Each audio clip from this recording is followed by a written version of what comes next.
o apanha, despedaçam, e ele espuma e range os dentes, e vai se secando. Eu disse aos teus discípulos que o expulsassem, e não puderam. Amém? Por favor, levante a sua mão direita, feche os seus olhos e oremos a Deus. Pai Todo-Poderoso, nesta manhã, ó Pai querido, nós te louvamos e nós te bendizemos.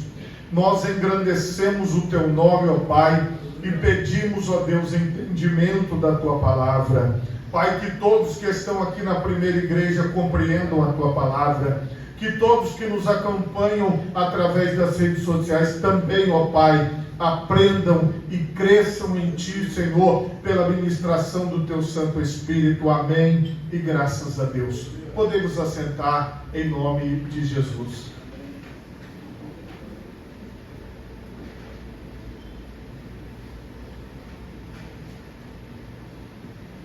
Irmãos, o tema da mensagem nesta manhã é a cura do jovem. Meus irmãos, o contexto desse texto está bem claro no início da nossa leitura. Jesus não estava naquele momento junto à multidão, aos discípulos, e aquele momento onde provavelmente um jovem estava possesso de um espírito maligno. Irmãos, existem possessões mentirosas, mas também existe a possessão verdadeira, que é quando um espírito maligno ele entra no corpo de uma pessoa. O que acontece quando o espírito mau toma posse da consciência de uma pessoa? Ele assume o controle do corpo da pessoa. A pessoa, ela perde a consciência. Normalmente ela não se lembra de nada depois da possessão, ela sente apenas muitas dores. Quando um espírito maligno sai do corpo de uma pessoa, e você vai conversar com ela depois, ela se sente toda dolorida, é como se ela tivesse tomado uma surra, apanhado ou batido em algum lugar, o corpo fica todo dolorido. E como eu disse, a maioria não se lembra de absolutamente nada do que aconteceu no período da possessão. Normalmente, essas pessoas possessas, elas têm várias atitudes. Uma delas é ter forças. Outra, por exemplo, é beber líquidos e coisas, e quando o espírito sai do corpo, é como se a pessoa não tivesse ingerido aquela bebida. São coisas sobrenaturais que a nossa mente não alcança a real compreensão do que acontece. Porém, biblicamente e através de experiências, nós sabemos que a possessão demoníaca, ela existe. Não é nessa proporção da internet e dessas coisas que a gente vê, mas ela existe. Então nós não podemos descartar o fato de uma pessoa estar possuída por um espírito maligno e aquele espírito maligno causar o mal no corpo destas pessoas, causar o mal na vida destas pessoas. Esse rapaz, esse jovem, ele era vítima de um espírito maligno. Esse espírito mal, como nós vimos aqui na leitura, ele provocava coisas terríveis com aquele rapaz. Jogava ele no fogo, jogava ele na água para o matar. Inclusive, tem aí na internet um vídeo que eu vi recentemente de uma pessoa que foi descer as águas do batismo e o espírito maligno tomou conta do corpo dela, e uma daquelas pessoas que estavam segurando ela naquela lagoa acabou falecendo, porque não conseguiu segurar. Então você veja que essa ação desses espíritos malignos, ela continua até os dias de hoje. Então nós que somos espirituais, precisamos ter o discernimento e saber que quando um espírito maligno está no corpo de uma pessoa, ele precisa ser expulso em nome de Jesus Cristo, para que aquela pessoa seja liberta, para que aquela pessoa seja livre. Também o espírito maligno não pode ser uma desculpa para os pecados da carne. Então nós não estamos falando aqui de pecados da carne, estamos falando do mal que o espírito maligno produz no corpo da pessoa. O pecado é a própria pessoa que vai lá e pratica. Não é o demônio que entra no corpo da pessoa e leva aquela pessoa para o pecado. O demônio entra no corpo da pessoa para levar a pessoa à morte, à destruição. Então nós temos que prestar atenção na diferença, porque tem pessoas que estão nas obras da carne dizendo, isso é um demônio que entra no meu corpo, e a maioria não é. Então não confunda a possessão demoníaca com aquelas pessoas que querem viver no pecado e põem a culpa no diabo, dizendo, eu estava possuído, foi o diabo. Não, não foi. Então nós separamos muito bem e conhecemos o que é obra da carne e o que é possessão maligna. Como vocês vão ver aqui no texto, havia uma confusão, porque provavelmente aquela manifestação chamou a atenção de pessoas ao redor. E Jesus, quando ele chega no ambiente, ele perguntou, o que é que vocês estão discutindo com eles aqui? O que aconteceu? Aí, a Bíblia fala aqui, que esta pessoa, o pai do rapaz, ele se manifestou, ele chegou perto de Jesus e explicou, mestre, o meu filho que tem um espírito mudo, ele sabia que o filho dele estava possuído por um espírito maligno. Este, onde quer que o apanha, despedaça-o, e ele espuma, e range os dentes, e vai se secando. E eu disse aos teus discípulos que o expulsassem, e não puderam. Então veja bem, Jesus ele vai trazer muitas lições desse texto aqui, mas o relato histórico todo mundo aqui entendeu. Os discípulos, por alguma razão, já tinham expulsado muitos demônios, mas aquele demônio não queria sair com os discípulos. E nós estamos falando dos apóstolos, estamos falando dos 12 apóstolos que andavam com Jesus todos os dias e que estavam perto de Jesus o tempo todo, mas eles não conseguiram. Seguindo aqui, a Bíblia diz, Jesus, ele respondeu e disse, ó geração incrédula, até quando estarei convosco? Até quando vos sofrerei ainda? Trazei-mo, traga o rapaz até mim. E trouxeram-no. E quando ele o viu, logo o espírito o agitou com violência, caindo o endemoniado por terra, revolvia-se espumando. Olha o tipo da manifestação demoníaca. Isso não tem nada a ver com obras da carne. Não tem nada a ver com uma pessoa que vai para a prostituição e fala que estava cheia do espírito maligno. Não é. Está vendo aqui? Olha o tipo da manifestação. A Bíblia mostra claramente o que é demônio de verdade. Olha, a pessoa caiu, ele se revolvia, ele espumava e perguntou ao pai dele, quanto tempo há que lhe sucede isso? E ele disse, desde a infância. Desde que ele era criança, esse espírito mau entra no corpo dele e faz isso que o Senhor está vendo aqui, que está acontecendo agora. E aqui entra o poder de Deus. Aquilo que os discípulos não resolveram, Jesus chegou para resolver, porque todo o poder está em Jesus Cristo. Ele falou assim, todo o poder lhe foi dado nos céus e na terra. Não existe nada que Jesus não possa fazer, não existe nada que Jesus não possa operar. Então o correto era buscar ao Senhor Jesus, porque aqui você vê, nesta primeira lição, que são muitas lições, não vamos conseguir falar de todas, é que na maioria das vezes nós vamos buscar a solução das coisas através de pessoas boas como os apóstolos, mas o problema não será resolvido.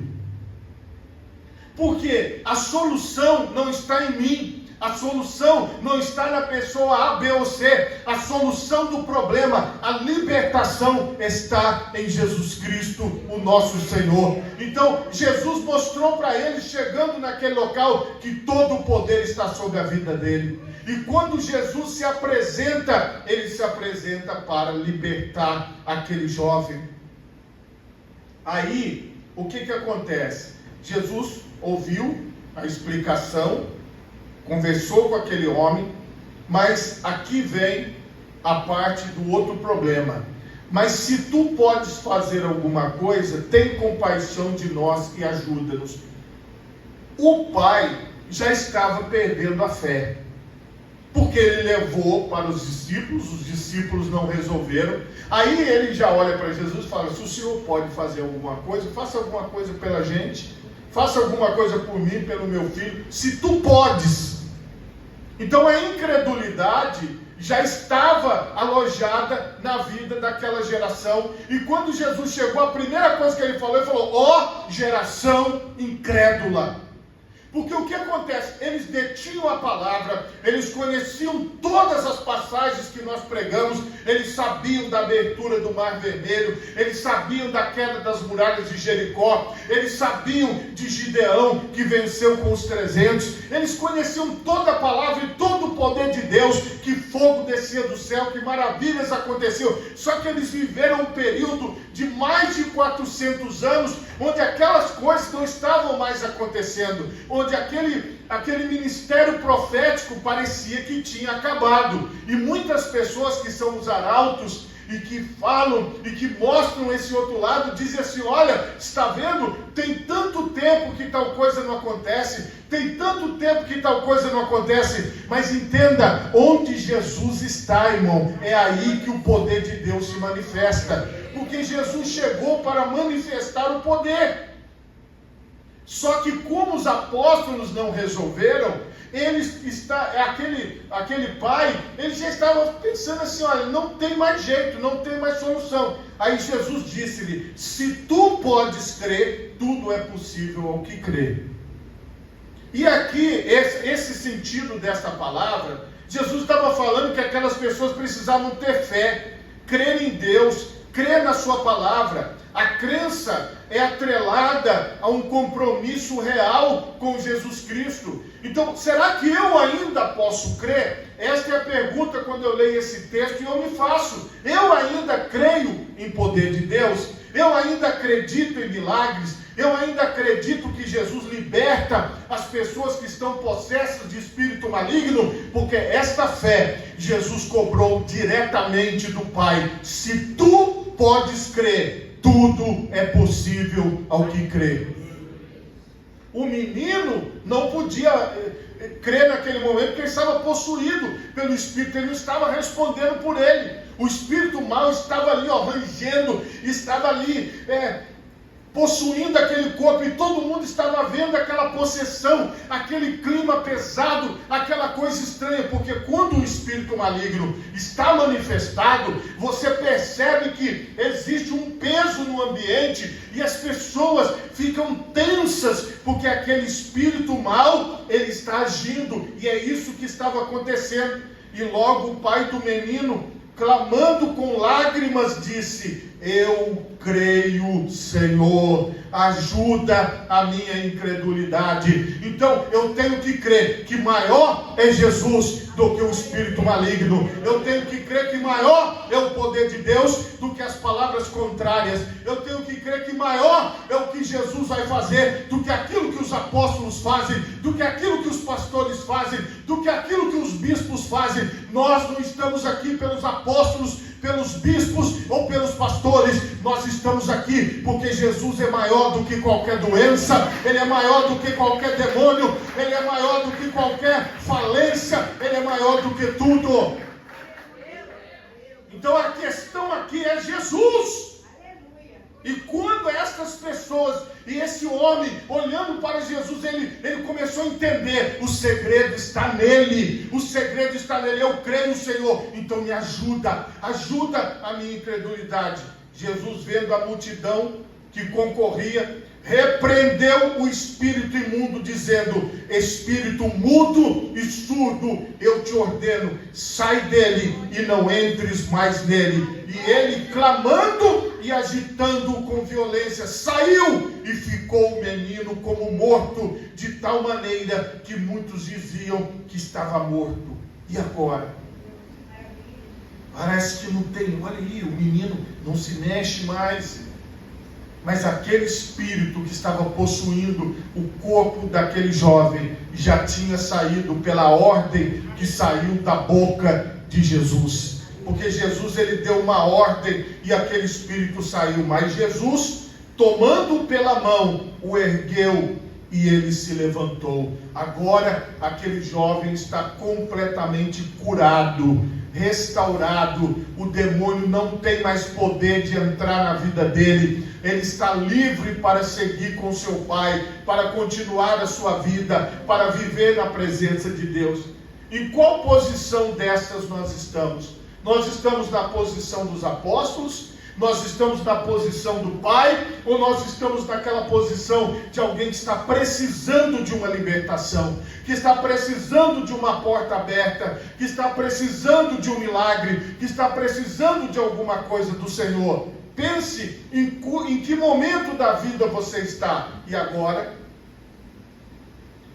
quando Jesus entrou em casa, os seus discípulos lhe perguntaram à parte: por que o não podemos nós expulsar? Porque os apóstolos ficaram sentidos. Poxa vida, nós passamos vergonha, Senhor, porque aquele demônio não saiu. A gente já tinha expulsado outros, mas este demônio não saiu, este mal não saiu. Por que este mal não saiu? Por que esse demônio não saiu? Fala para a gente, Senhor. E disse-lhes: esta casta não pode sair com coisa alguma, a não ser com oração e jejum.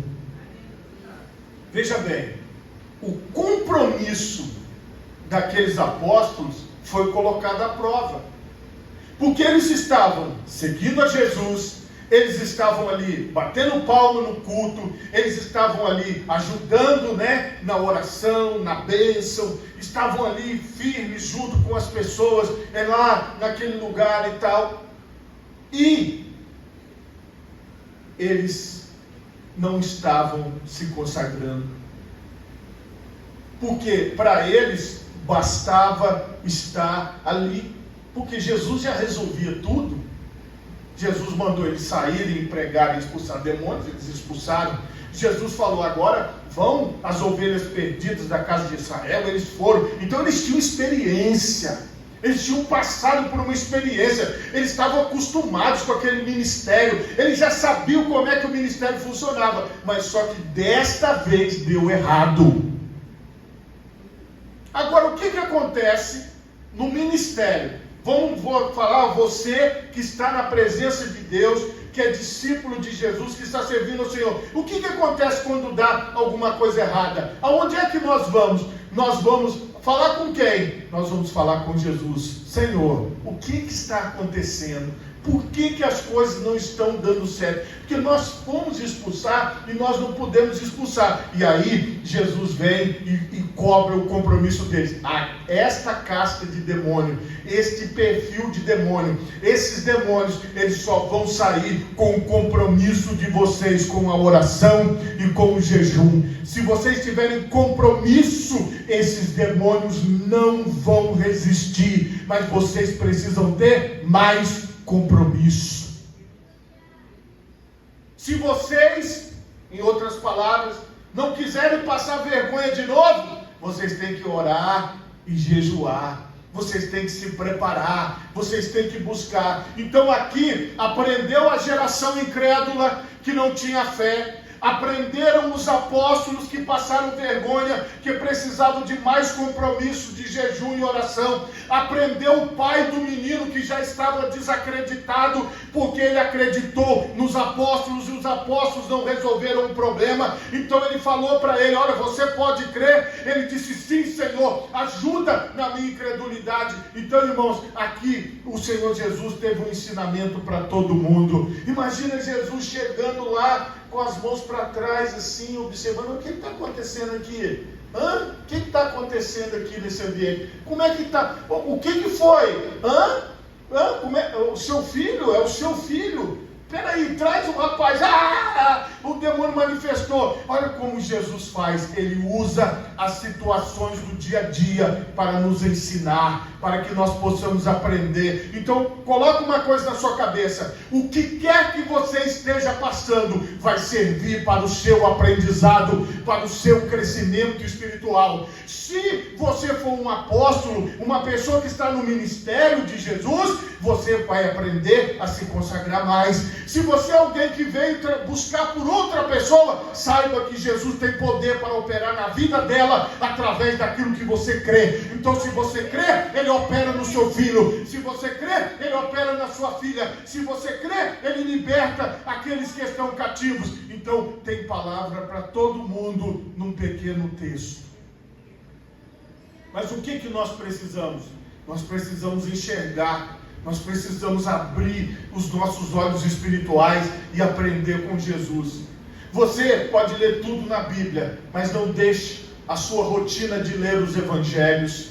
Aqui, quando eu estou pregando o evangelho, o que é que Jesus está fazendo em nós? Ele está nos mudando, Ele está nos moldando, Ele está nos preparando, Ele está nos dirigindo, Ele está conosco, Ele está perto de nós. Então preste atenção numa coisa: você está na igreja de Jesus, na presença de Jesus. Ele deu uma voltinha ali, mas logo, logo Ele vai chegar e vai resolver toda a situação. Jesus, ele não sei se Ele estava resolvendo o problema de uma outra pessoa, mas Ele não estava naquela hora, naquele momento, mas depois Ele chegou e resolveu, e todos aprenderam. Então todos nós, irmãos, podemos aprender todos os dias com Jesus. Se você está disposto, se você está disposta, se você está com o seu coração aberto, com a sua mente aberta, Jesus vai nos ensinar hoje. E o que eu precisar fazer, eu vou fazer. E se você tiver disposição de seguir a Cristo, Ele também vai te apontar o caminho. Ele também vai te mostrar as coisas que você precisa fazer hoje. E você vai renovar a sua fé. E você vai dizer: veja como Jesus Cristo é o mesmo. Ele continua curando, Ele continua libertando, Ele continua trazendo para nós o desejo de continuar seguindo. Os apóstolos desistiram de seguir a Jesus? Não. Eles aprenderam e continuaram seguindo. Eles não desistiram porque eles não conseguiram expulsar um demônio, mas depois eles foram aprendendo. Aí você não vai encontrar mais demônios resistindo aos apóstolos, porque eles aprenderam aquilo que o Senhor Jesus ensinou. Então hoje é um tempo de aprendizado. Nós estamos aprendendo para que para frente o Senhor nos use, para que para frente o Senhor nos guie. Se você pode, coloque as duas mãos na altura do seu coração. Feche os seus olhos e oremos a Deus. Pai Todo-Poderoso,